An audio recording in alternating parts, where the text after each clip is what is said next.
आखिरकार ऑन ने शामी और रिमला को बर्बाद करने का ऐसा प्लान बना लिया है जिसे जानने के बाद आप भी हैरान रह जाएंगे। इस बार ऑन उनका बदला ताकत से नहीं बल्कि उनकी सबसे बड़ी कमजोरी से लेने वाला है। रिमला को तो बिल्कुल भी अंदाजा नहीं होगा कि जिस इंसान पर वह सबसे ज्यादा भरोसा कर रही है वही उससे उसकी पूरी फैक्ट्री अपने नाम लिखवाने की तैयारी कर चुका है। और अब शामी और रिमला से बदला लेने के लिए रिमला के और भी ज्यादा करीब होने की कोशिश करेगा। वह रिमला को बहला फुसलाकर उससे उसकी फैक्ट्री अपने नाम लिखवा लेगा। रिमला, जो पहले ही ऑन की मोहब्बत में पागल हो चुकी है, बिना कुछ सोचे समझे अपनी फैक्ट्री ऑन के नाम करने के लिए तैयार हो जाएगी। उसे इस बात का बिल्कुल भी अंदाजा नहीं होगा कि ऑन सिर्फ उसके साथ एक खेल खेल रहा है। जैसे ही फैक्ट्री ऑन के नाम होगी, रिमला के हाथ से सिर्फ फैक्ट्री ही नहीं जाएगी बल्कि शामी भी उसे छोड़ देगा। इसी दौरान ऑन के दोस्त राफे को किसी तरह पता चलता है कि रिमला अपनी फैक्ट्री बेचना चाहती है। वह फौरन ऑन के पास आता है और कहता है, ऑन, मुझे लगता है कि रिमला वाली फैक्ट्री तुम्हें ले लेनी चाहिए। इससे तुम्हारी पोजीशन पहले से भी ज्यादा मजबूत हो जाएगी। जैसे ही ऑन यह बात सुनता है, उसके दिमाग में पूरा प्लान तैयार हो जाता है।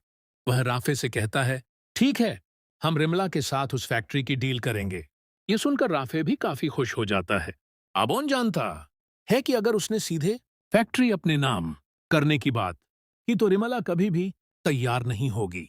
इसलिए वह पहले रिमला के साथ अपने रिश्ते बेहतर बनाने की कोशिश करेगा ताकि वह आसानी से उसके भरोसे में आ जाए और खुद अपनी फैक्ट्री उसके नाम कर दे। लेकिन दूसरी तरफ ऑन को एक और बात परेशान कर रही होती है।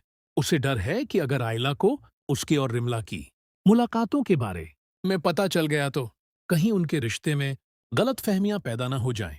इसी सोच में डूबा हुआ जब ऑन ऑफिस से घर आता है तो वह आयला से कहता है, आयला, मुझे तुमसे एक जरूरी बात करनी है। आयला उसे देखकर हैरान हो जाती है और कहती है, ऑन, आप काफी परेशान लग रहे हैं, क्या हुआ? सब खैरियत तो है? इस पर ऑन कहता है, आयला, तुम कभी भी मुझ पर शक मत करना। आयला मुस्कुराकर कहती है, मैं आप पर शक क्यों करूंगी?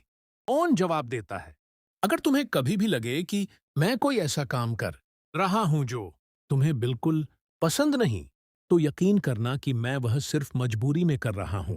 मैं तुम्हें कभी धोखा नहीं दे सकता। आयला, मैं सिर्फ तुमसे सच्ची मोहब्बत करता हूं और अब जब तुम मेरी जिंदगी में आ चुकी हो तो मैं तुम्हें कभी खोना नहीं चाहता। आयला यह सुनकर कहती है, मैं बहुत अच्छे से जानती हूं कि हम दोनों किन हालात में मिले थे और मैं यह भी जानती हूं कि इस दुनिया में आपके अलावा कोई मुझे इतनी सच्ची मोहब्बत नहीं कर सकता। मैं आप पर कभी शक नहीं करूंगी। आयला की यह बात सुनकर उनके दिल का काफी बोझ हल्का हो जाता है। अब वह पूरे इत्मीनान के साथ रिमला को अपनी गेम का हिस्सा बनाने की तैयारी शुरू कर देता है। लेकिन आगे चलकर जब आयला को ऑन और रिमला की लगातार मुलाकातों